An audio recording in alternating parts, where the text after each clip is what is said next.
So it's lovely to see people I know, and even nicer to see people I don't know joining this talk. My name is Tricia Marcuse. I'm the theme lead for the Nature and Green Spaces part of the Reading Climate Action Forum. And this talk is being given on behalf of Reading and District Natural History Society.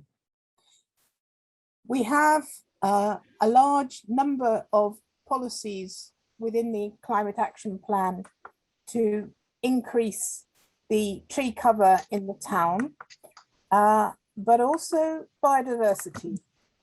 And really, we're looking at trees for many reasons.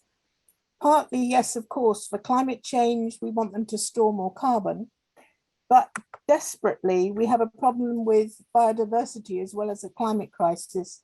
So we want to maintain and preferably enhance the biodiversity in the town with additional planting and better management of the woodlands we have. So you'll have heard a lot of right tree in right place, and that's great. Rather less often is anyone saying not too many of the same kind of tree of the same age in the same place. And if you remember, environmentalists have spent most of the last 40 years, I would say, talking to the Forestry Commission and saying, for goodness sake, would you stop doing single species spruce forests with absolutely nothing living in them? Think about having some deciduous stuff around the edge, think about having mixed species, think about different ages. And that lesson has come across, and it would be tragic if we do a huge amount of additional planting of native trees, but end up with quite similar end spots because everything's the same age, everything's the same kind, everything is effectively doing a small niche of species at different times. So Jill is here. She is the expert. She's been working for the Woodland Trust for donkey's years. She's an old growth specialist. She's been working with the veteran trees. She was one of the advisors to develop the Knepp estate. And I'm going to stop babbling on and handing over to her. Take it away, Jill. Thank you very much indeed, Trish. I hope everybody can hear me okay. I've got one other thing to babble. I'm going to mute everybody who isn't muted. If the picture goes wonky, would you please take off your own video? And if you've got questions that are coming up during the presentation, stuff them into chat. I will monitor that and make sure you get your question in, or you can just wait to the end and ask Jill then. Now it's taken away, Jill. Thank you very much indeed. So it's a great pleasure to come and talk tonight because I'm very anxious that we meet both the biodiversity crises as well as address climate change.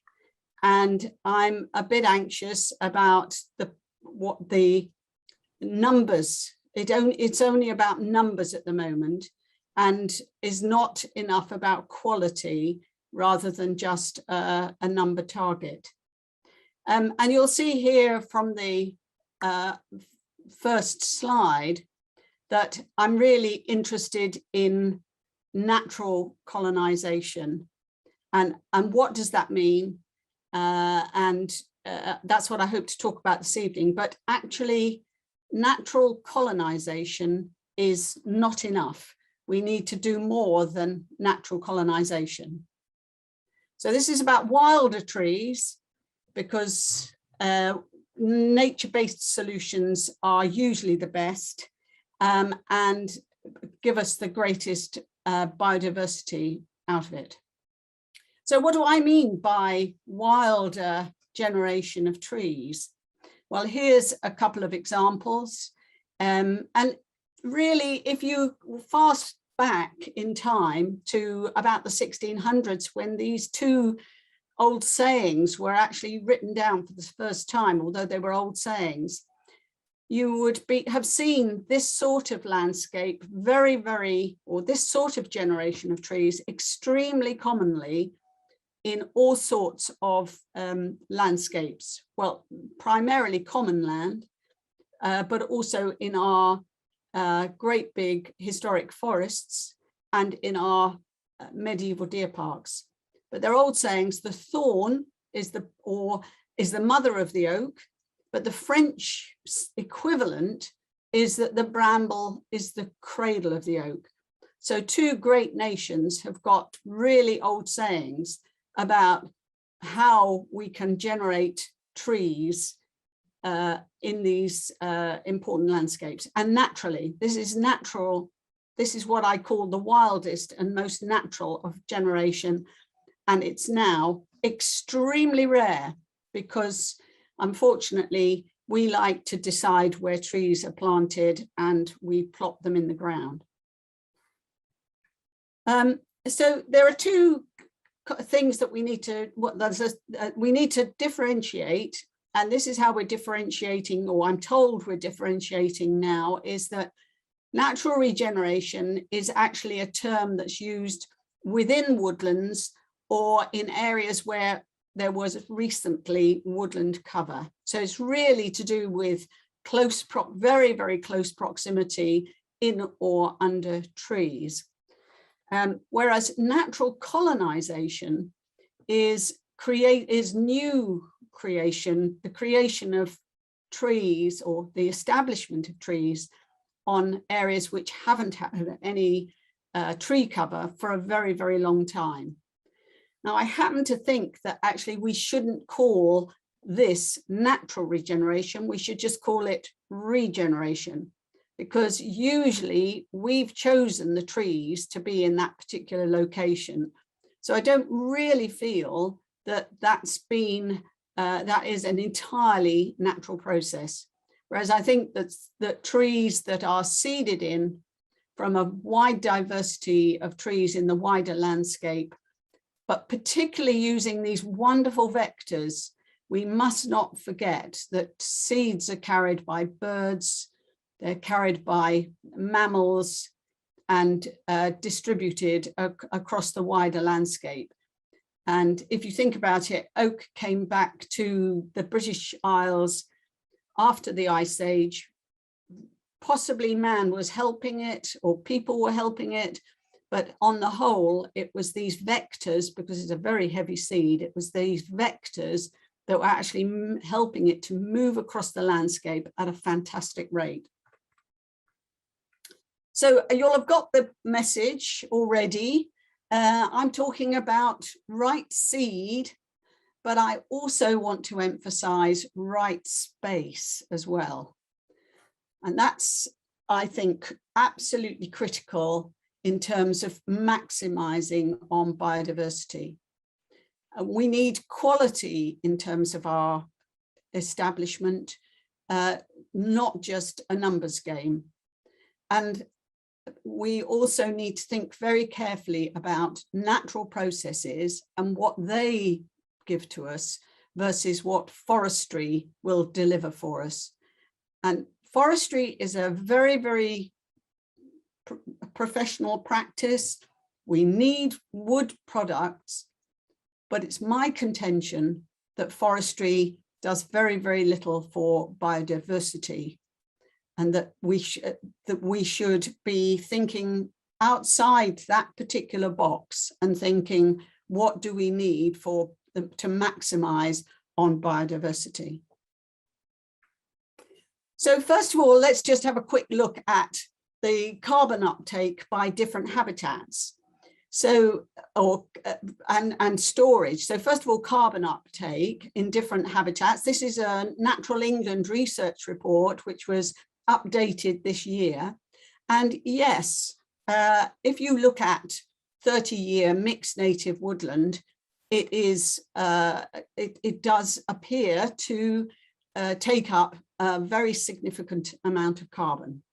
So that's a very good plus for mixed native woodland. But I will just caveat that by saying that it really isn't until the trees are about 30 years old that they start to properly sequester. So anything that we establish now will really start to sequester in 2050.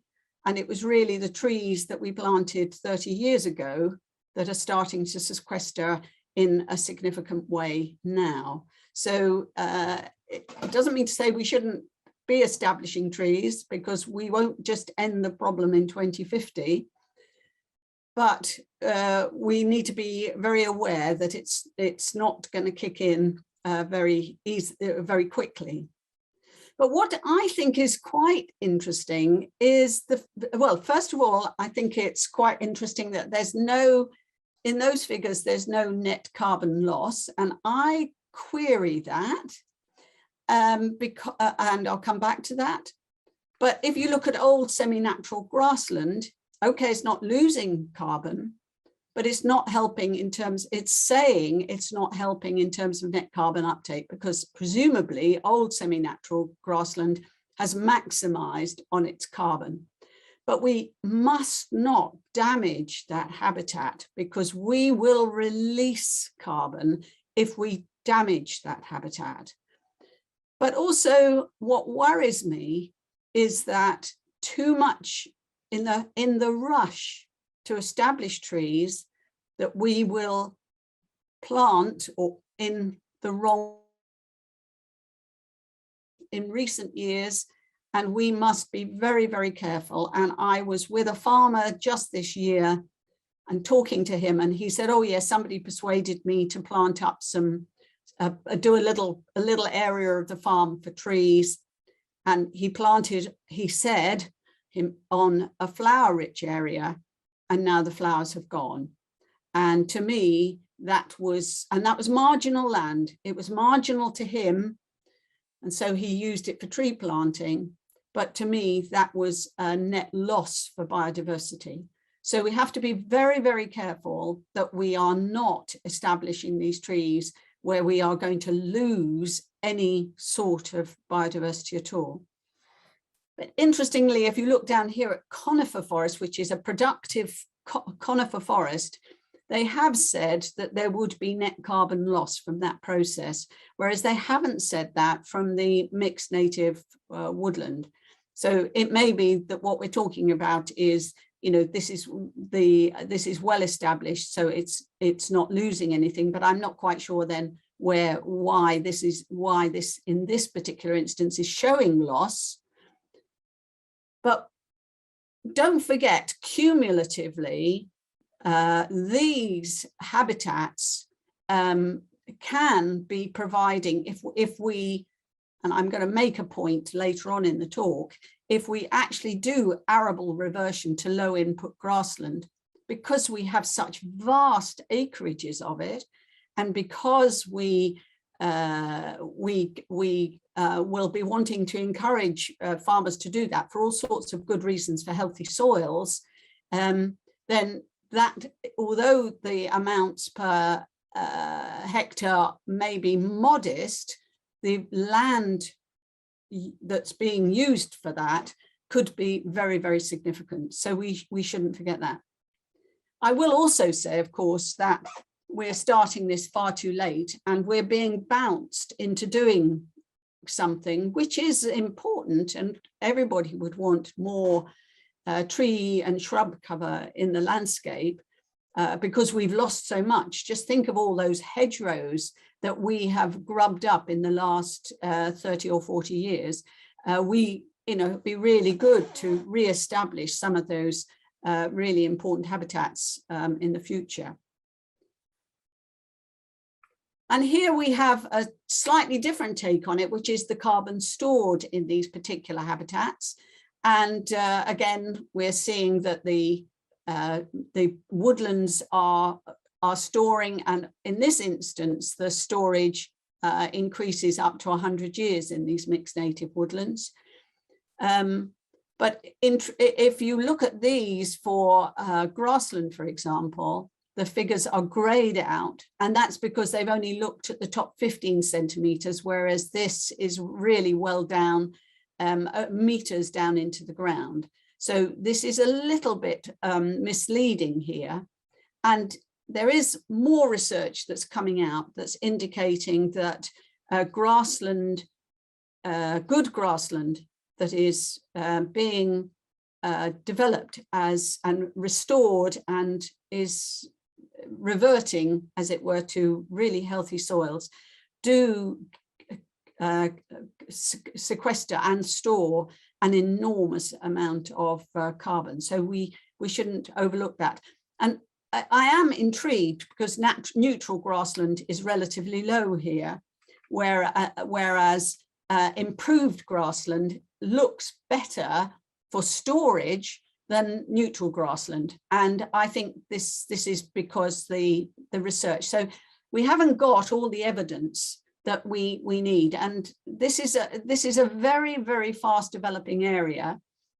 And it's very easy to do the metrics on woodland because we've got so much from forestry, which is on yield classes, on different soils, etc. So we've got these figures very easily, but in fact, there's a great deal of catching up to be done with some of these other habitats. But here's my caveats, you see. This year, last year, there was some research and by Friggins et al. And their research showed that tree planting on good soils does not result in carbon sequestration for tens of years.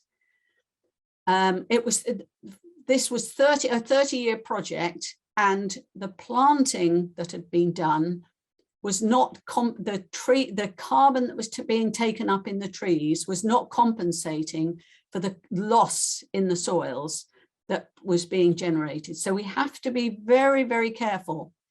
And where the thicker the arrows, the more of the gas is being given off. So from root systems under birch, for example, more carbon dioxide is being given off almost through the roots than is being sequestered, and a lot of carbon is being given off from the breakdown of leaves. So this is their work. Similarly with pines, and where there was heather, there was much less carbon being given off. So that's an interesting thing that we need to be very careful about, that we know a lot more about what we're doing here. And a very interesting piece of work that was done by Upton et al. In the Natural England research report, out of 250 odd pages, there was only one page given over to wood pasture and parkland, the priority habitat. And this particular paper was mentioned in that. But because it was one paper and one bit of research, it hasn't really featured very strongly in terms of what they're saying about what they would like us to do in terms of habitat management. But this research, again, indicated that one would get a higher level of carbon storage in a silvopastoral system, that is a wood pasture or trees in pasture system, than the equivalent areas of either woodland on its own or pasture on its own. So there is some contradictory research that's here in terms of carbon sequestration and storage, and we need to bear that in mind. Sorry. But as I say, we've got real problems with biodiversity, and particularly with tree biodiversity. This is the government's own biodiversity indicators, and we have serious biodiversity issues.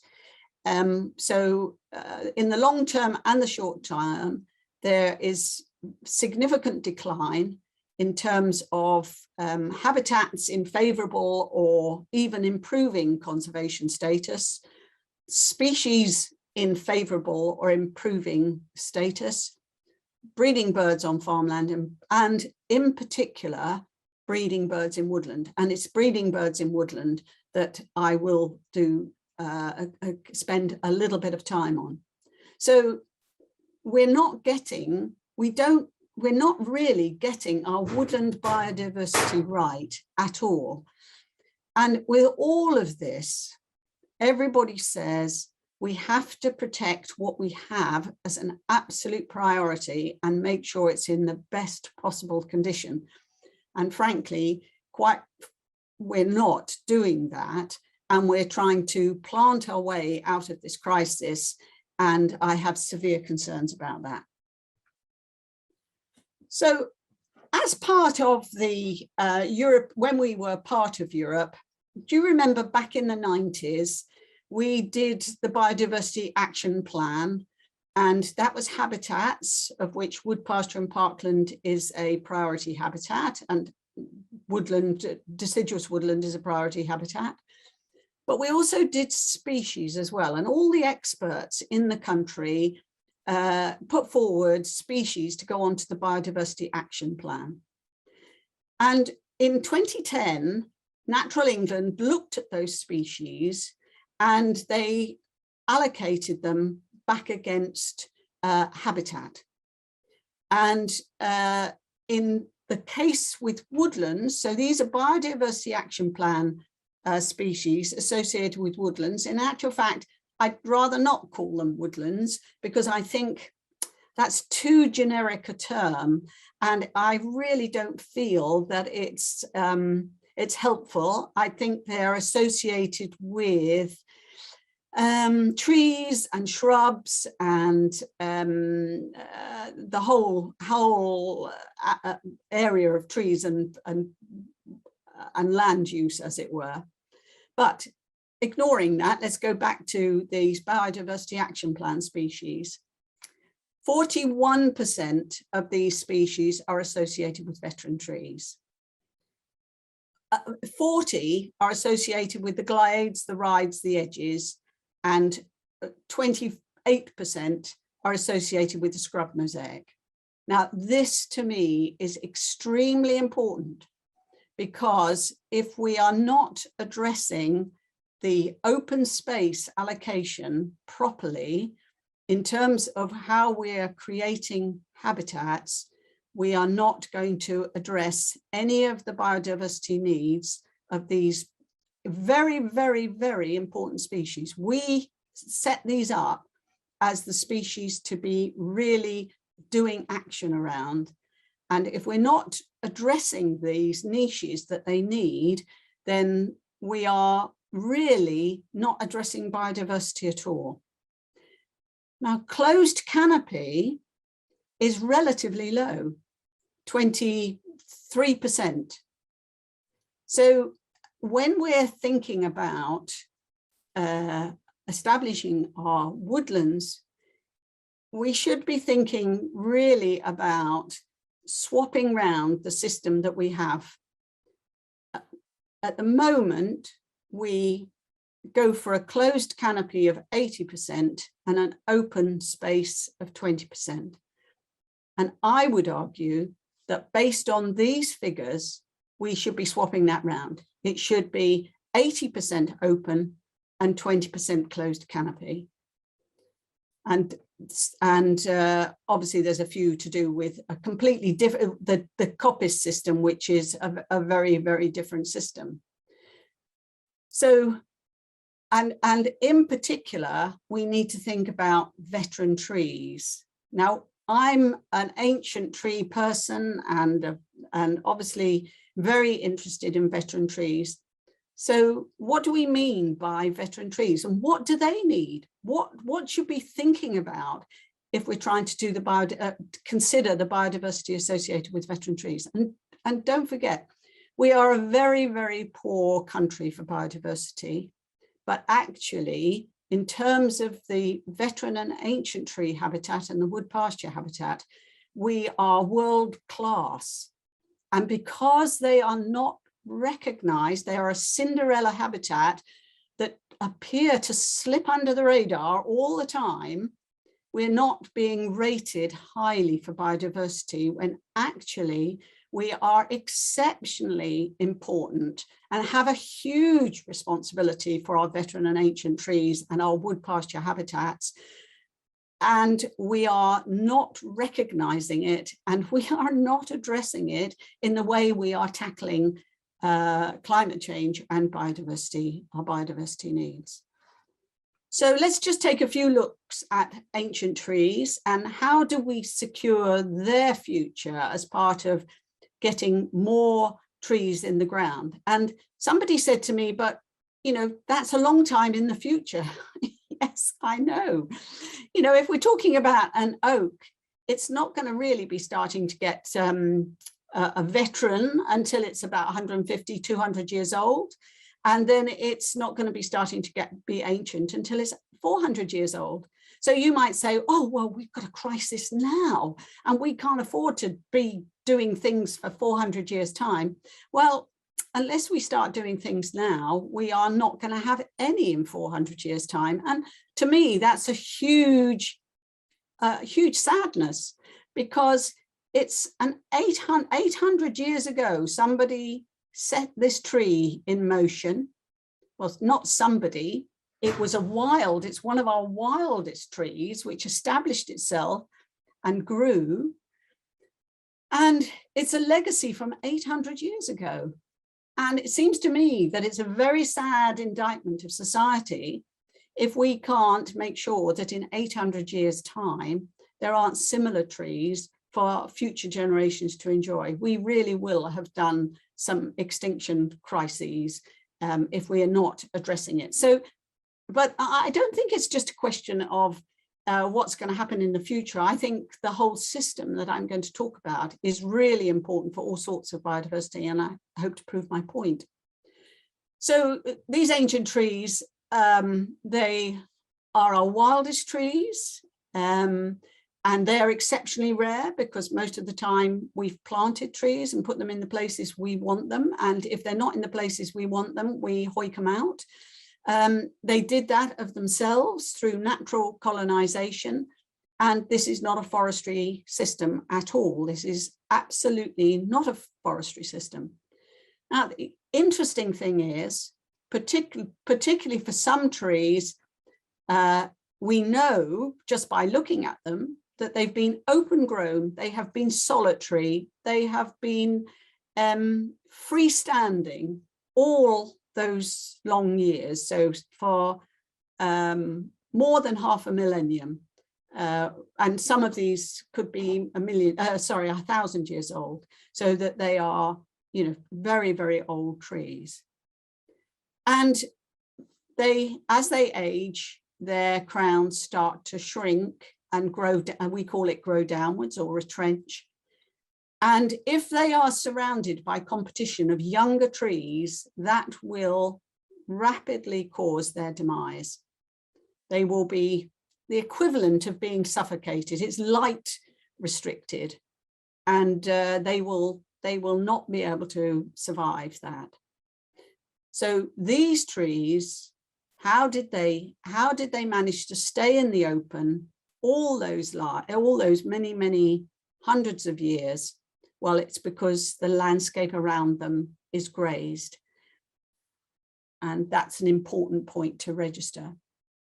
So how do we know that they will die? Well, here is a big old tree, an oak tree, and it has been haloed now, but you can see that all these low branches have been killed by removal of light, shading out of light. And so it's really serious that we think about these trees it's not starting life in a closed canopy system. And if you start life in a closed canopy system, you cannot put on these massive horizontal limbs at a later stage in life. You just go up like sticks in the background. And it cannot be recovered after once that system has been started. So it's very important to get it right from the beginning. So here we have a list of trees, and I've listed them in order of those that are most light demanding down to the ones that are most shade tolerant. And this is the ecology of trees. This hasn't just been invented. This is something that trees have been dealing with. Each species has its ecology is linked to how shade tolerant it is or how light demanding it is. And it's so important to understand this process, because trees that are more shade tolerant than the ones above them can grow under the crowns of the ones above, but the trees that are above that, who are most light demanding, cannot grow or establish themselves under a closed canopy of species that are more shade tolerant. And this is exceptionally interesting in terms of our received wisdom in terms of ecological processes. So here is a wonderful Scots pine. This is the largest by girth in Scotland. And you can see straight away that it has grown in the open all its long life. This is what granny pines are. They are open grown trees, not plantation trees. This is what the ancient trees are trying to tell us, is that they want open systems. These horizontal limbs are exceptionally important for biodiversity.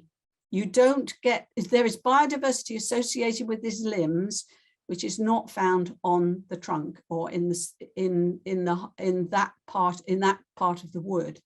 It's because of the way the light falls on them and the way they decay and their warmth, etc.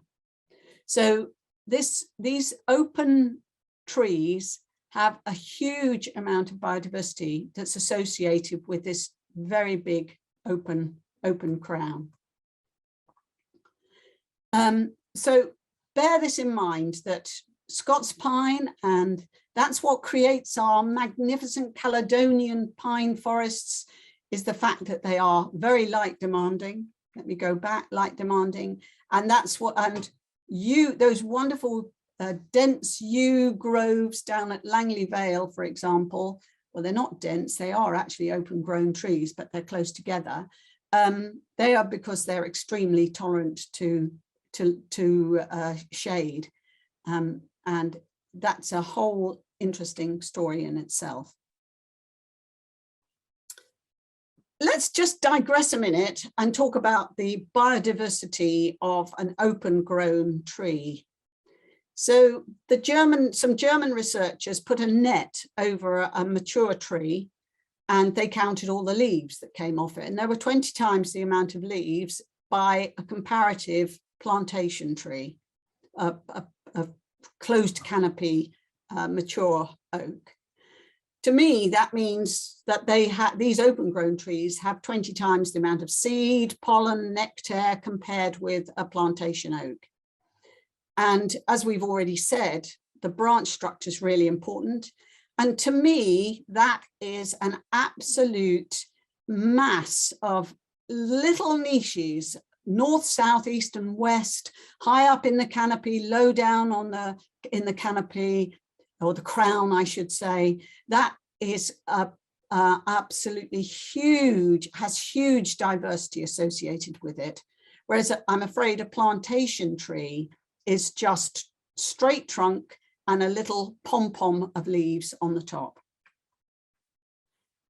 And other people have done some research, and they have identified that there are 37,000 bits that come off a tree per year.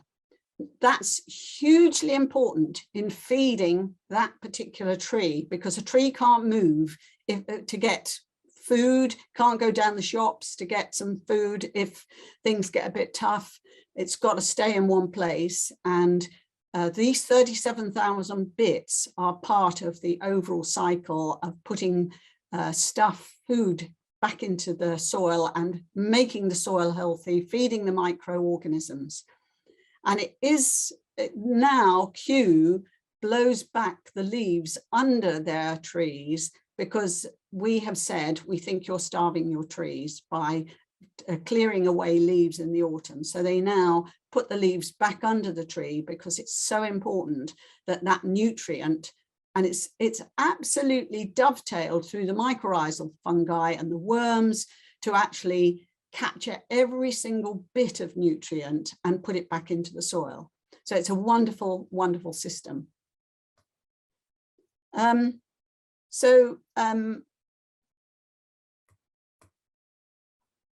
Right. So how do we, if we want open grown trees, how the heck do we actually do this in the most natural way possible? And this is an interesting thing, isn't it? We're used to regenerating trees under trees in woodland, or at least I would debate that, but you know, yes, there's a certain amount of regeneration that happens under trees in woodland. But how do we make sure that we get an open grown tree that's going to be open grown all its lives? Well, this fantastic Dutchman, Frans Vera, had an idea about this, and he did his research all around this, and his hypothesis was that the most natural system is a park-like landscape, and that is open pasture, flower-rich pasture or flower-rich heathland in parts. It's scrub banks, it's open-grown solitary trees, and it's patches of closed canopy groves. And the large herbivores are the key drivers of this process. And here you can see Frans Vera with an oak that has been sheltered by this juniper and has managed to get away, and now is established, so it will be away from any impact of grazing. And his hypothesis is about cyclical succession. I want to say a bit about this, but what's not to like about it? Because it gives us all the habitats that we love in the British landscape and supports all the species that we want and we love.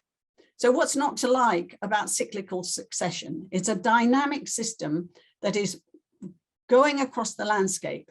The problem we've got is that we have compartmentalized our habitats, and we are trying to constrain them and hold them back in one place. And I'm afraid nature doesn't really like that. Anyway, I must get on. So the process is you have a hawthorn, which doesn't sucker, which when it's browsed, it gets tighter and tighter. And out of that type of scrub protection, the thorn is the mother of the oak, you get the open grown oak. But blackthorn is a suckering piece of scrub. So what happens is that the acorns drop into the edge of the blackthorn and start to mature. When by the time they produce acorns, this is suckered out a bit further. So the acorns fall into the edge of the scrub, and you can imagine that you get this bouncing along of more and more trees, with the oldest in the middle and ripples out of younger and younger trees. And that leads to a grove of trees. So here you've got the grove surrounded by the blackthorn, and you've got the solitary oak surrounded by the hawthorn. And how do the acorns get out into the hawthorn? Well, it's the wonderful jay that is that colonizing vector that places the acorn just where it needs to be in the protection of the hawthorn. And in these wood pasture systems, all the species of trees can regenerate. Light demanding ones it's perfect for the light demanding ones, and it creates the open grown tree. It's also possible, of course, for shade tolerant ones to come up, particularly in the groves of trees. So you go to a woodland trust site like Binswood down near Alton, and that's a fantastic wood pasture site, which we know has been wood pasture for centuries, centuries upon centuries. And you can see this natural process happening with grazing in front of your very eyes. But actually, I don't need to go to Binswood because there are other examples. So what I want to do is compare what we've been taught, which is climax succession. This is what we've been taught, is that, you know, land is open, it gradually gets covered by scrub is invaded by trees, and it just goes to the tallest trees, and then it becomes closed canopy. That's climax. But actually, that's a really, and there's no grazing involved in that. And that is a really, really worrying scenario, because as I explained, under your established canopy, only more shade tolerant trees can develop. So every single generation of trees is a completely different species of tree. So any organisms that are associated obligately or essentially with a species of tree will die out. And here in Fontainebleau, in the forêt, these biological reserves, we can see that oak is disappearing. Now, oak is an incredibly rich tree for biodiversity, and it is terrible if oak is lost because of this climax succession system. And it will give way to a monoculture of the most shade tolerant. And in Fontainebleau, over 150 years, it's gone to almost continuous beech monoculture. And we know what happens on the floor, the woodland floor of beech. It's got virtually no herb cover at all. The shade is an incredibly powerful driver of what's underneath the canopy. So that's what we've been taught, but Vera came along with this cyclical system, and it's a dynamic process which gives us everything all at once, effectively, in the landscape. So I know which one I want. I want the cyclical version, because that will give me all the things that I enjoy, whereas this will be just a monoculture. And if we really believe in this, why are we not just planting beech trees for biodiversity? We don't believe it. We don't want that. We would, because if that's what is natural succession, if that is what natural succession is, we should be jumping to the final solution, and that would not be what we would want at all. And this is a system with no grazing. We often call it minimum intervention, or it's called abandonment. And in fact, you'll often see people say, oh, we fenced off and trees have regenerated into this area. Yeah, I know, but the whole process is wrong, because the timescales are very long, of course, but it will go to the most shade tolerant trees that are available in that landscape over time, and relatively quickly. It can happen in 100 years. It can go to the most shade tolerant, and that is extremely worrying. So let's look at a couple of examples. So this is the Elizabethan maps. So 500 years ago, this is how Saxton represented the New Forest. Note the open grown trees that he was identifying as a key feature, and every single forest that he depicted was like this, with this iconography of open grown trees. But the definition of around that time of a forest was wild woody grounds and pastures privileged for wild beasts and wild fowls of the forest, chase and warren, to rest and abide in the safe protection of the king for his pleasure. The king's pleasure.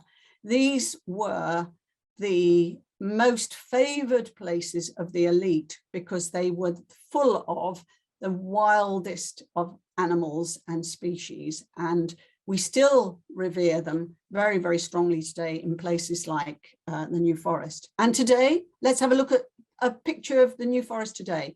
And here you've got regenerating tree in scrub and another regenerating tree in scrub behind.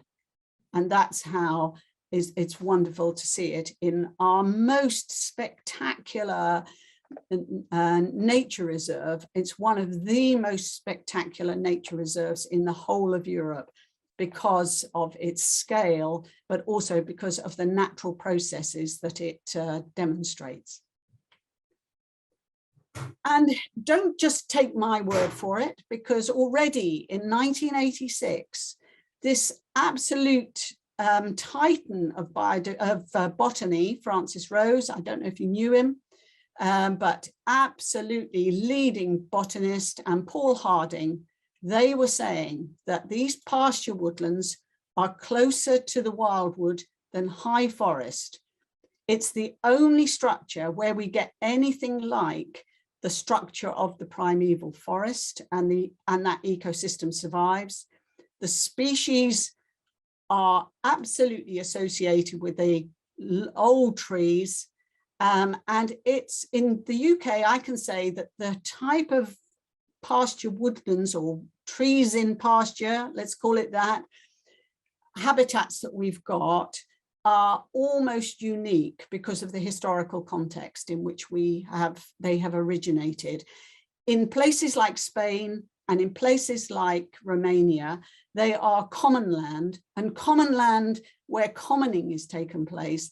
The structures are not quite the same as these fantastic old royal hunting forests that we've inherited from the Anglo-Saxons. But let's take another example. So the Knepp estate, where they've been doing wilding, and they have very rapidly, within less than 20 years, they've become a regional and national hotspot for so many, many species, and every year it's improving. And many of these are tree species, like the bats, like the nightingales, like the cuckoo, like the turtle dove. So everywhere at Knepp, the populations are going up, but tell me, where else in the country are they going up? Not on nature reserves, they're not. Not on woodland creation sites, they're not. There is nothing like what is happening at Knepp in terms of the biodiversity return that we're getting for developing a wood pasture system. And that is real evidence. But not only that, Knepp, there has been a doubling of soil organic carbon at Knepp in the last 15 years or so. So this process is returning carbon to the soil and giving us massive biodiversity benefit, and it's improving the soil health as well. So it's an amazing example of how this rewilding is doing fantastic things. And I am so heartened that, irrespective of what anybody else is doing in NGOs or the government, there are so many people, individuals, who are committed to wilding their land with grazing animals and restoring wood pasture. It is so heartening that they have got the message and are doing it regardless of what is almost being done around them. And this will give us real benefits in terms of biodiversity. So Kew Research in 2021, they came up with 10 golden rules for reforestation to optimize carbon sequestration and biodiversity. And they said tree planting that is poorly planned and executed is going to be very bad. And they said protecting what we've got is an absolute priority. And that to me includes trees outside woods. And to use one of their golden rules was to use natural colonization wherever possible, wherever possible. And I am so sad about this scene that we see here.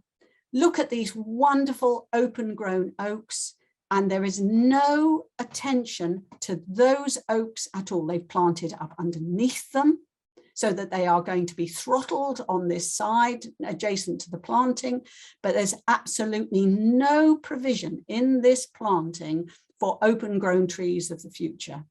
And this is not what we want. This is going to be a monoculture. This is going to be such a boring habitat. And here I'm going to talk a bit about why I think that.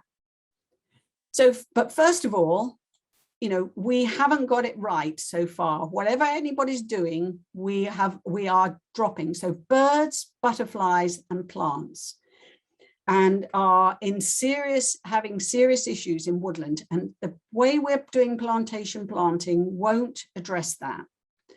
So Rob Fuller this year produced an article in the Quarterly Journal of Forestry. And this is birds, to do with birds, woodland management and birds. And he says, yeah, when you establish them initially, and this is true of Knepp as well, you get a burst of birds. You know, it's the open canopy.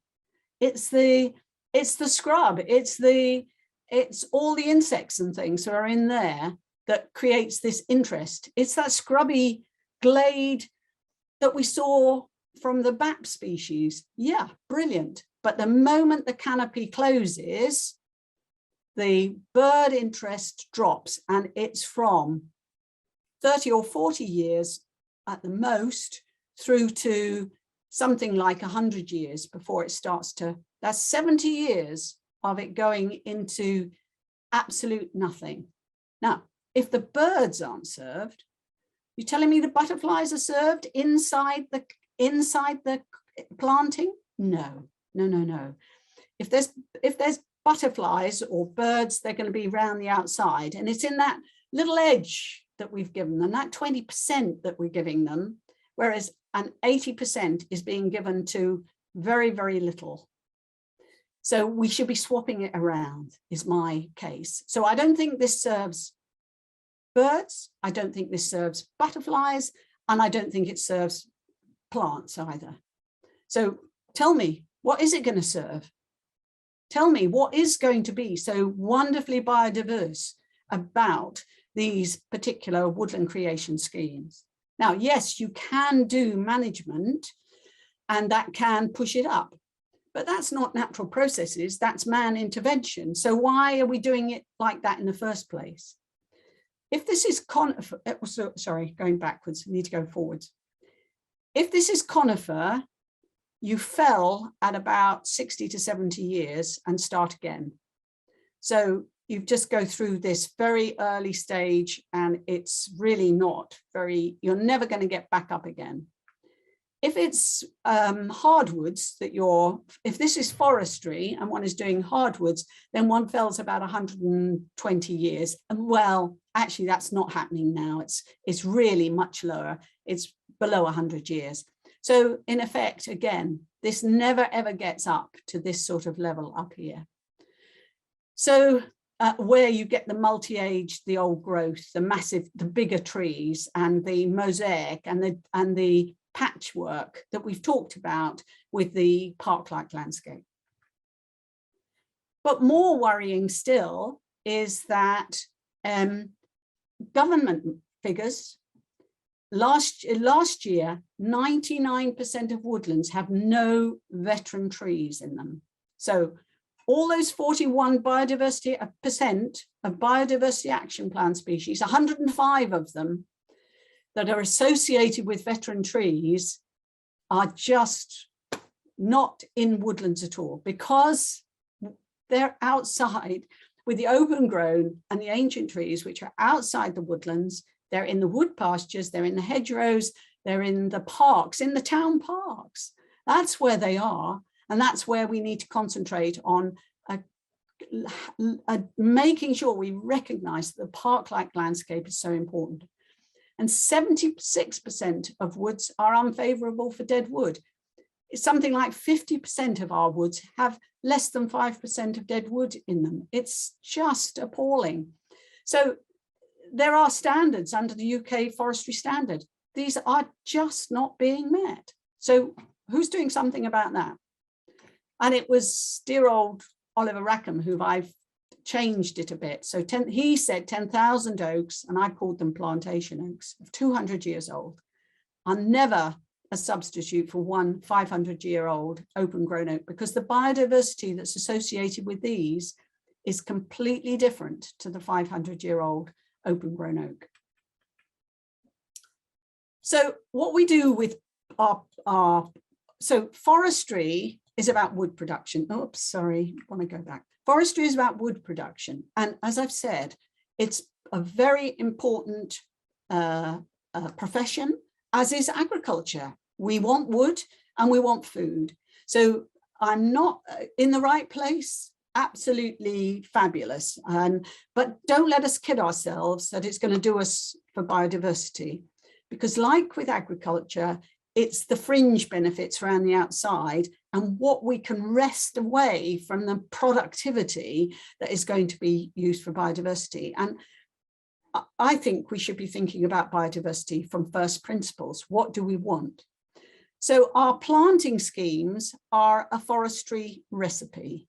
And the reason I say that is because you plant 1,100 stems per hectare. And the primary aim of that is to rapidly reduce the light that's going into the area to stop the weeds and to get clean stems, so no side branches, so that you get a nice clean forest product out of it after 75 to 100 years. So why are we following a forestry recipe when actually we want a biodiversity recipe? And I, as I've said, would knock it completely around. I would turn this 80% closed canopy around with the 20% open space. But look again here, planting right up under the open grown veteran trees that they look like in this picture. Absolutely nobody is looking at this and securing the future of the most important thing in this landscape. And I see this all the time. Everywhere I go, I see planting, irrespective of what is there already. And I'm just hoping that people will become aware and start looking at what's in front of our very eyes and has been staring us in the face for a long time. Now, before I go too far, I do have to say that the England Woodland Creation Offer does include natural colonisation. And it does aim to establish 60% woody cover, of which that's brambles and scrub, as well as trees. But I still am unhappy about so much woody cover and 100 trees per hectare, when actually I'd like that to be 20% woody cover and 80% more open. But there you go. And there are various things about that, but I'm running out of time, so I better run on. So this is a plan for a brand new forestry estate down in Kent. This is lowland Kent, and this is what they're calling Pleasant Forest.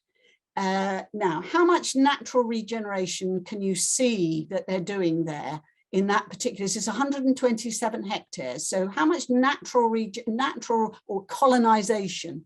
Oh, oops, it's just this little bit down here. The rest of this is planting. This is going to mean something like 120,000 stems in the whole area. Now, you telling me that's right tree, right place? I mean, that's meaningless. It's such a meaningless thing. And also, most of this, or at least 60%, is going to be non-native conifer. So we have, you know, is that right tree, right place? What does it mean? But more to the point, right next to this estate is the Chilston Park. And I'm afraid they just didn't look and see what was on the boundary. Because if you look at the ancient tree inventory, you get, this is, so let me just, that's the boundary. This is where all the conifers are going to go in here.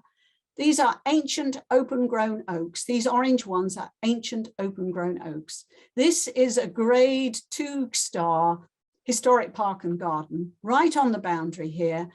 And to my mind, that whole, well, at least half of that Forestry Commission area should have been buffering and extending this historic park and garden. I just can't believe my eyes on this one. And worryingly, the Forestry Commission have got a mapping website, and it doesn't include the historic wood pasture and parkland, the priority wood pasture and parkland layer on it. Now, okay, that's provisional, but all they needed to do was look at it provisionally, look over the fence, make a judgment, and then make a decision. But it's just not been taken into account. It's how inexplicable is that? Okay, so I haven't talked much about urban trees. I'm getting to the end, very nearly there. I haven't talked about urban trees. Of course, we may have to plant trees to get them in the right place, to give the right effect. Actually, I'm still a bit unhappy about that, because in my garden, all my neighbours' trees seed into my garden, and I know they seed into the cracks in the pavements and things. And I think it's just because they like to go where actually it's a little bit inconvenient for us. We'd have to walk around them in the pavement. Actually, there's some wonderful examples of trees in the middle of roads in Turkey, etc., which have been retained, which is very interesting. But yes, obviously, there's got to be some planting in places, but let's keep it to the absolute minimum. Yes, where there's massive age gaps between what we've got in terms of ancient trees and the next generation, yes, maybe we should be planting trees, because we're panicking about whether these are going to survive long enough to pass on they're like great big Noah's Arks, carrying species through time, and will they survive long enough for these to get old enough to provide the habitat that's suitable for those organisms? So yes, we may need to do planting for emergency situations. But this is a big park very close to the centre of Nottingham, and they can do it even where there's a golf course running through it. They can have their red deer and their long grass and their open grown trees. And don't forget, native deer are really an amazing gift to us of native wild large herbivores. And just because we don't understand the ecology and we don't want the ecology to do what it wants to do, we want to control it, we consider them a problem. But in actual fact, we should be celebrating them as wild large herbivores for our native biodiversity. But just to bring it down finally to Reading, this is the old historic map. And obviously you can see the full extent of Prospect Park and Calcott Park and Coley Park. And each one of these dots represents a lovely old open grown parkland tree. So these were fantastic historic parklands, and probably had fabulous grass, long grass, probably grazed. There might have been deer parks. I don't know enough about the history of it. And if we go to today, I can see, particularly in Prospect Park, I don't know so much about Calcott, but I can see that we've got wonderful, these are 5 and 6 meter girth oak trees, really fabulous ancient trees. So it's a real panic of mine that we won't have the open growns to take on. These are about 350 to 400 years old.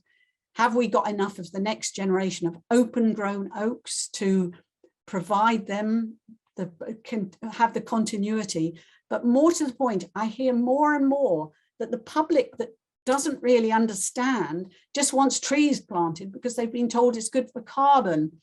And in fact, please don't plant up masses of trees in here in boring old plantations, when actually we need our town parks for our beautiful open grown trees and for the beauty that they have as full crowned trees. So conclusions: wilding, natural colonisation, don't confuse wood production with natural colonisation and biodiversity. Park-like grazed, open-grown trees that have the potential to be ancient trees of the future. Lots and lots and lots of scrub, please, because for all sorts of reasons. And we want trees with long lives to meet biodiversity outcomes, and they will, through their long lives, carry on sequestering and storing carbon for hundreds of years if we let them. So right seed, right place. Thanks very much. Thank you very much, Jill. That was a fascinating talk, and I'm hoping the questions will come. If you have a question, would you like to unmute yourself and chip in? I haven't had anything on chat, which I think is because everyone's been listening too hard. But now I think they're all absolutely stunned by it all, absolutely shocked and stunned at my controversial, outrageous ideas, Patricia. I doubt that. I just work on the basis of dear old Francis Rose. He was my hero. Absolutely. And so it, Adrian. Thank you. Yeah, very, very interesting talk, and we agree on a very large amount. I've been championing much along the lines that you were talking about today for quite a long time. One thing that I'm intrigued that you missed out were trees of much wetter ground, particularly alder and willow, and what kind of landscape should be there. I've always assumed that very low-lying valley bottoms would be pretty much covered in willow and alder, but I'm interested in your opinion on that. Another thing that towards the end there, you mentioned the deer population, and I know that many people who plant trees or are trying to encourage trees to grow are very concerned about deer. And I've noticed quite an interesting phenomena in areas where dogs are walked, the deer aren't able to settle and browse anything like as much. And we've got a case on the northern edge of town in Clayfield Copse, which is visited every day by huge numbers of dog walkers. There are deer there, muntjac and roe deer. They do browse, and they have quite an interesting contribution made to the diversity of the structure of the landscape. But the regeneration of seedlings has been quite astonishing, as many of the people on this talk will know. And I think part of that is because dog walkers have kept the deer on the move, just like the case of wolves in Yellowstone. And there was another point that, in fact, you've got to answer those points and permit me to come back in a minute. There was another point I wanted to make, but I just wanted to hear your opinions on those two, the deer and trees of lower lying wet ground. Okay, so first of all, you remember that chart that had veteran tree, bar chart that had veteran trees at the top, and then we came down to closed canopy. Well, the two closed canopy habitats that they really wanted to prioritize were wet woodland and beech yew woodland as real. The biodiversity action plan species are primarily associated with those different types of woodland. So wet woodland's really important. And actually, by coincidence, I actually looked up willow in terms of their shade tolerant light demandingness today because I was intrigued by it. And there's a great variety. So I was intrigued because goat willow is pretty light demanding, whereas grey willow is actually quite shade tolerant. So that's quite interesting to me. So cinerea and caprea are very, very different in their biodiversity. Caprea is just such a wonderful, well, they're both wonderful, but also bear in mind that even though they may be shade tolerant, they may not flower in closed canopy situations. So you might get hawthorn, for example, struggling along in if it's overwhelmed, it'll struggle along, but it won't flower. And if you look at hazel, which is also more shade tolerant and is in more shade slightly more shade tolerant, it won't flower in closed canopy. It has to have the light to produce the catkins and the flowers. So we shouldn't be underestimating different aspects of this, really. Now, willow, the bigger willows, again, quite variable, but some of them are I was quite surprised how shade tolerant they are. So, and that means that they can manage okay. And alder is also a bit more shade tolerant. So I think in those circumstances, they are likely to be possibly forming the more closed canopy elements of the park-like landscape. So the park-like landscape is open, scattered trees and scrubby areas and then a small proportion of groves, as it were. And I think that may be happening in those circumstances. But even there, they would have had grazing, and the whole thing is dynamic. So and I didn't talk about the Vera landscape, but actually in the sense of the closed canopy, because the closed canopy falls apart with age. It needs to be opened up to open again for the whole process to start. So you can't just have it closed canopy growing across the whole of the landscape and blocking out all the openness. The closed canopy has to open up from the middle and grow out, so it's big open light openness for the whole process to start again. So that, I'm not sure I've answered the question on willow. No, you actually, one thing you touched on there is one of the more dominant willows in our area is fragilis. And of course that does collapse and open up areas all on its own in very short order. It does exactly that, it creates very interesting and diverse habitat. We've only got a few fragments of that. Richard Dawkins talked about vegetative reproduction being stronger than sexual reproduction, as in seed, as it were, and willows and many other trees will walk across the landscape or roll across the landscape if it's windy enough. So, you know, bear in mind that. So the next question is about deer. Well, I'm afraid our plantations are absolutely perfect for deer. They wander in and they take a little bite out of this one, and they wander a few feet more and they take a bite out of that one. The whole process wasn't designed like that. The ecology is not designed like that. You have to have the scrub to establish. It forms a dome. The dome can't see through the dome. They then don't browse it so heavily because they're frightened that there might be a tiger on the other side. It's instinctive. It's not, you know, there is a tiger in Britain, no, but it's instinctive. And so they back off in terms of browsing, and then your trees get away. So we're not properly understanding the ecology of the system, and we're providing completely the wrong thing for these animals. And then we say, oh, naughty deer, aren't you bad? The other thing that I wanted to touch on was the natural recolonisation of open ground by ash, which is then attracting in you get dense stands of ash. You then attract, birds come in, particularly winter thrushes come in and roost in them overnight, drop seeds of berry producing plants, and jays come in and bury acorns in them. And then now the ash, of course, is dying.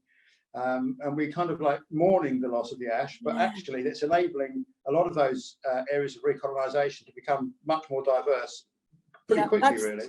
Yeah, that is a good point, actually, that disease and noxious disease is actually opening up where large herbivores would open up, because of course ash is quite shade giving.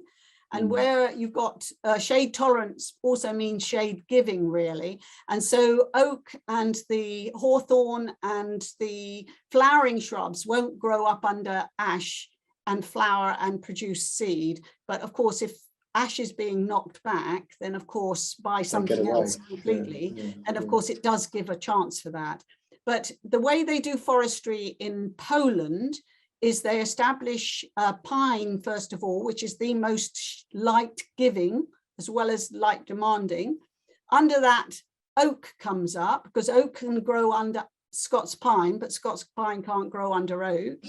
So oak comes up, they let it establish, they thin the Scots pine to let the oak come up, and then they allow hornbeam to come in, which is very, very shade tolerant. And it chases the oak up as very straight, clean stems into the canopy. So that's their system, and then they clear cut and start again. So that's their forestry practice, to use the ecology of the trees and their shade tolerance and shade light giving in a very, very dynamic way.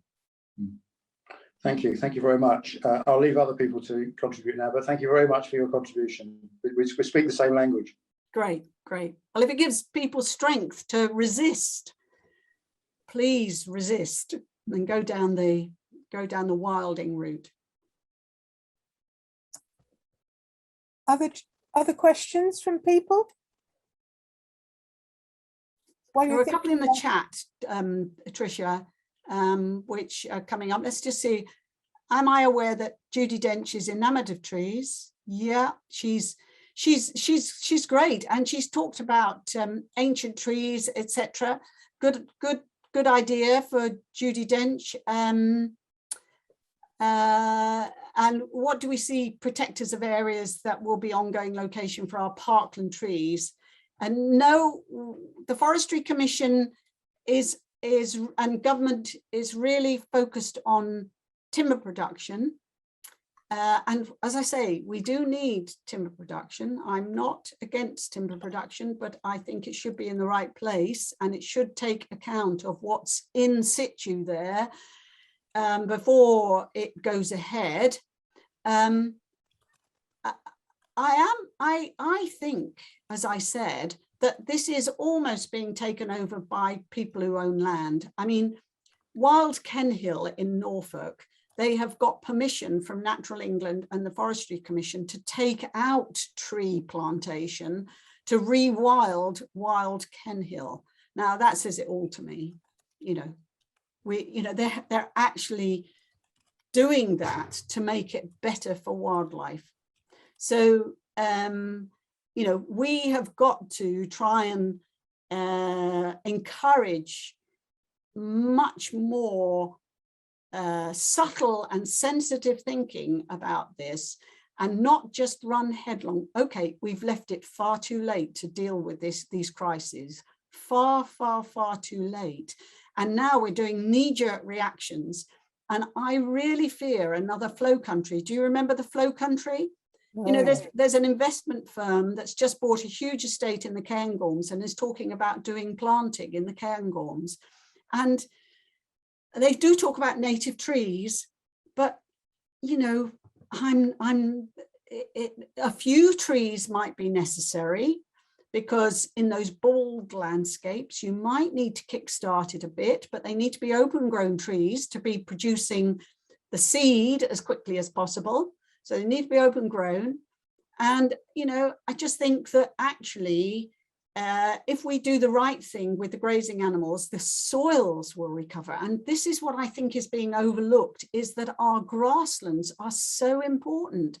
Well, no, I don't want to call them grasslands. Ted Green says we must stop calling them grasslands. We need to call them flower-rich pastures and forbs. We need to start talking about forblands, which is flowering plant lands. Forblands, let's call it forblands, shall we?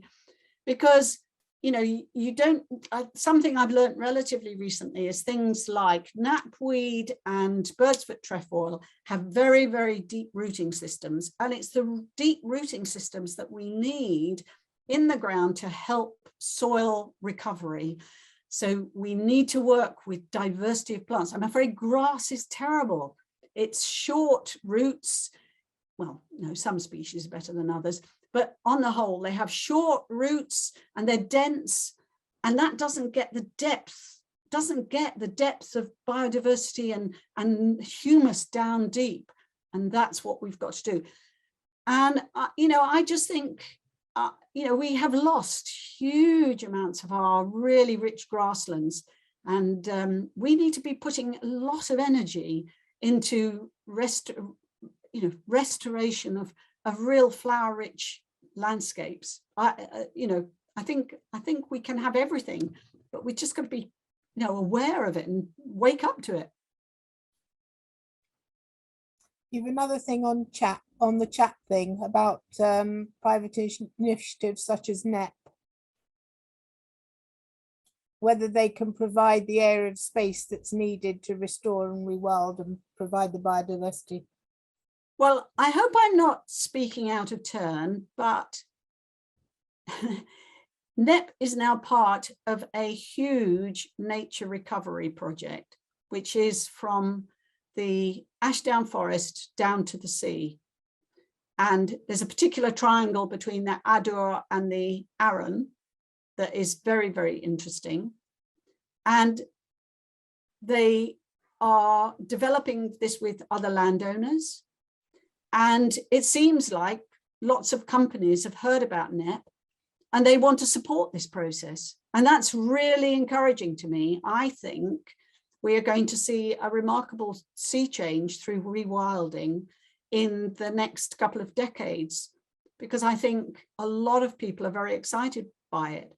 And I know that a lot of people have said to Charlie Burrell, I've got some money, I want to buy some land, I want to buy into this. I really want to buy into this, though that people are just desperate to make a big change now, really make a big change. And I'm really, really heartened by that. And I think, you know, Rewilding Britain has got a lot of interest. I think they've got lots of members signed up. We've got Wild East, we've got Rewilding Devon, we've got huge Forest of Selwood, which is what I'm involved in. And, you know, I just think people are getting the message that way through the excitement that Knepp has created. Knepp has just been absolute solid proof. And it really is interesting, because when we started, well, Charlie and Izzy started the project, I said to Charlie, I don't know how fast it will be before we get, you know, real evidence of biodiversity benefits. Well, they started coming in, and by jingo, once they started coming in, they just kept on coming and getting better and better and better. So it's really exciting that we've got the proof that of Knepp. I mean, I'd have to say that I think, you know, Knepp, there's all sorts of things with Knepp that, you know, it varies, you know, you could vary the large grazing herbivore numbers, etc. And I'm also very, very disappointed about Hotspots Plus and how it's been derailed by the government bodies. It's so, so sad that politicians have derailed it. And they just completely misunderstood what the whole point of it was. It was the most exciting initiative globally. And it's been derailed by the government and politicians, and that is just terrible. But hopefully it'll get back on track. Can I bring you back to something smaller? Thinking about the urban landscape, we've got the big chunks of parkland, but then there are small bits on curves in roads, roundabouts, whatever. Now, some of them are totally unsuitable for any kind of tree because the number of services going through them is infinite. But there are other places where trees can go, and at the moment it tends to be rather small 80 to 100-year-old things. What do you reckon would be the benefit of having something like oak with some scrub around it left there, hoping that it will survive and be majestic? Do you think that I'll rephrase my question. How far apart do you think the oaks would have to be to allow the biodiversity, the insect population in particular, to travel? Because you wouldn't have the mycorrhizal fungi, you wouldn't have a whole load of other stuff that could naturally get there. So it's only going to be things that fly in or dropped in, whatever. Have you got a feeling of how far you could put these things apart and yet make some sensible transmission through the town? So I'm not going to answer it straight away, Tricia, because the first point I want to make is that if you look at mature oak tree crowns, they are 30 meters in diameter, easily 30 meters in diameter. So when you're thinking about establishing trees, don't put them too close, because so we say for oaks, the minimum is 35 meter spacings, 35 meters between trees, because otherwise their canopies, their crowns will touch, and that's no good to man nor beast. So not too close is the first thing. Now, when you say distance, there has been a tiny bit of research done by Sweden, and they've used the not the rarest of beetles, but pretty rare, one of the European protected species. And they did a PhD study, which of course is only a very short-term study, which is only about 2 or 3 years. And they had a very nice system where they developed nest boxes and put the mix in it that the beetles would like, or the larvae would like, and proved that they worked. And then they started moving the nest boxes away from the host tree. And they found that the beetles only really wanted to move 75 meters to the next tree.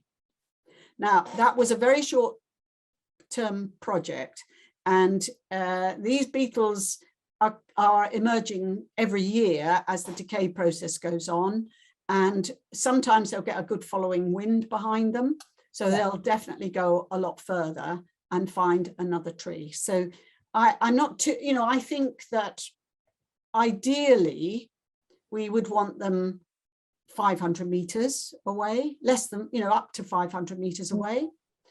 But I wouldn't give up entirely if they were a bit further than that, really. But yeah, within 500 meters, ideally, half a kilometer. Sorry, I'm supposed to go into imperial now, aren't I? And no, I can't do it. Not.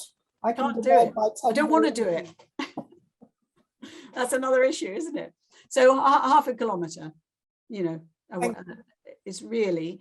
But I think we can usually, it's surprising if you look at an aerial photograph, you know, there's often little bits and pieces that you can do.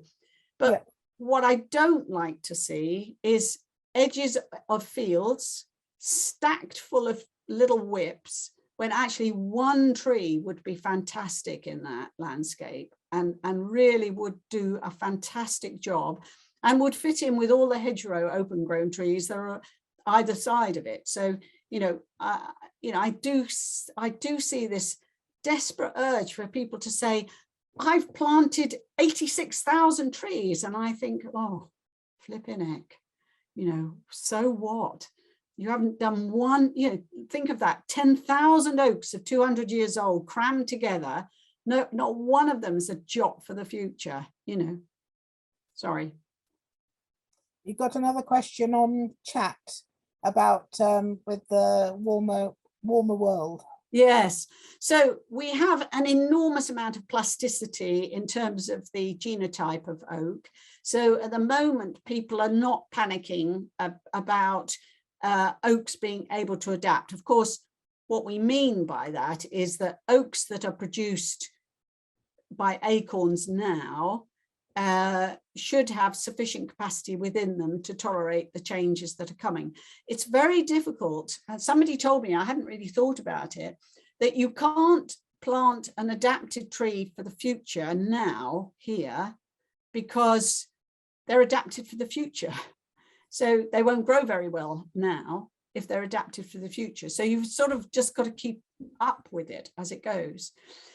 Having said that, I'm a trustee of the Tree Register of the British Isles, and I know just how many trees have been brought into this country and are doing very nicely, thank you, in all sorts of gardens and arboreta around the country. So, you know, obviously, you know, we're learning a lot through those trees and how they are doing. And I think it's a fantastic project that was set up that gives us huge insights to the variety of species that might do okay here and might not. And you know, so that's giving us amazing information. But I'm not inclined to bring in trees from elsewhere, because I went to a talk by somebody who said, how do we grow a 500-year-old pine tree? And he'd spent a whole year at Harvard looking at it. And he looked at the information and he said, actually, Scots pines that are moved from East Scotland to West Scotland are too stressed to do very well at the moment. So you know, really we've got to try and work with the natural selection and the natural not mutations, the natural diversity that will come from just local provenance, really. That's what I think. And native trees are best adapted to what we've got at the moment. Having said that, what is native? And we've got to be much more open-minded about what we think of as native. So For me, Scots pine is native all over the UK. That's for me. And also sweet chestnut. I know we haven't proved when we haven't been able to demonstrate when it came to the country, but I think it could be almost as native as oaks in terms of humans bringing it with them. So oaks came in via southwest England, which is very interesting, isn't it? Not the east, they came in through southwest, and possibly to do with the tin mining in Cornwall. I mean, that's pure speculation, but you know, it's quite possible that it was the oaks were brought in. You know, in the canoes that came up from the Atlantic seaboard, they would have used cedars, ballast, and floatability. And then when they got here, they would have just thrown it around and scattered it and grown it. And I can't see why they wouldn't have done the same with sweet chestnut and walnut as well, really. But we haven't proved it yet. Your next international question is from Janet in Ontario, who wants to know how you're getting hold and through to the powers that be in this country, because she'd like to use such methods at home where she's having trouble getting the powers that be to see anything other than planting forests in the old way. Yeah, and actually it's a very interesting thing because I was talking to a very, very good Swedish ecologist, and he said to me, oh, if you want to show people what's devastating about plantation trees, come and see southern Sweden, because they devastated their open habitats. And he's, you know, they're so fed up about it, really. You know, and I must say, you know, you do travel in Sweden, and it's just so uniform that you sort of think to yourself, I haven't got the energy to get out the car, because it's just closed in plantation. And the reason to get out of the car in Sweden would be to go and see a little bit of open space, which is caused by lakes or wetland, rather than by open habitats. And he said to me, you know, tell them to come here and see how terrible it is, and what they will reap if they do it. What have we got in the way of protections? Well, sadly, our old trees fall all the way through all the protection mechanisms. And we are trying to raise awareness, and we understand that, you know, owners don't want unnecessary regulation, but frankly, at what point does society tolerate owners that don't really understand the damage that they're doing? And at what point do we intervene and try and make sure at least there's a second opinion and an option to protect, if necessary? And that's what we have proposed, but it's very, very difficult to get traction at the moment with anything like that. And what worries us is that three things are needed. You need for protection. Protection means valuing something. Well, we find it very, very difficult to get people, even though these trees are astonishing, we find it very hard for the powers that be to value these trees. That's the first thing. We find it very hard for any sort of protection mechanisms to be applied. And we find it very, very hard to get the subsidies or the grant aid to help owners look after these trees. So lots of money is going to go to the barley barons to put cover crops to safeguard the soil. And I believe in safeguarding the soil, but they will get hundreds of thousands of pounds. And I bet you there will be very little money going towards people who have got the have got the management of ancient and veteran trees. We yet to see what elms brings, but the England woodland creation offer, as you saw in my talk, completely ignores it. So, is government listening? It's very difficult, very difficult. Yeah, there's little voices. David Lindenmayer in Australia is saying old trees are one of the most solitary open grown old trees is a worldwide issue of importance. So I understand what's happening in Ontario because he's battling in Australia. So, it's really, really interesting to hear this, and everywhere the forests are getting darker and darker and darker. And that is having a negative impact on biodiversity. Just look at the issues with capercaillie in Europe. Populations are plummeting because the landscapes are getting darker, because it's driven by timber production. And I think this must be the last questions on the chat, which is there going to be a fight between people saying we must plant more trees for carbon storage and those who are looking for a better method for biodiversity? Yeah, I'm afraid there's going to be a humongous battle. And I'm afraid the PR, the propaganda, is going to be really difficult to challenge, really. So everybody says, oh, we must have sustainable food production. But actually, how many people realize that wheat that's being grown is going not to feed people, but is going to produce bioethanol that we're running in our cars and running to produce electricity to run our cars. So where does that fit within sustainable agriculture and sustainable food production? So it's a challenge. And people say, well, we import so much timber into this country, we've got to have much more timber production. And then people say, well, we've got to have places for recreation, haven't we?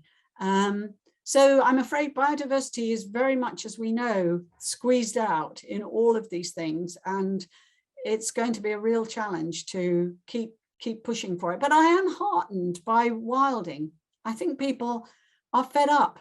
They're fed up with it. And they are taking action themselves and trying to work with others in a way which we've never ever seen before to try and do something absolutely constructive. So, and I feel it bubbling out of the ground almost. In some places, I find it really a force that is really dramatic. But let's hope it can come to fruition.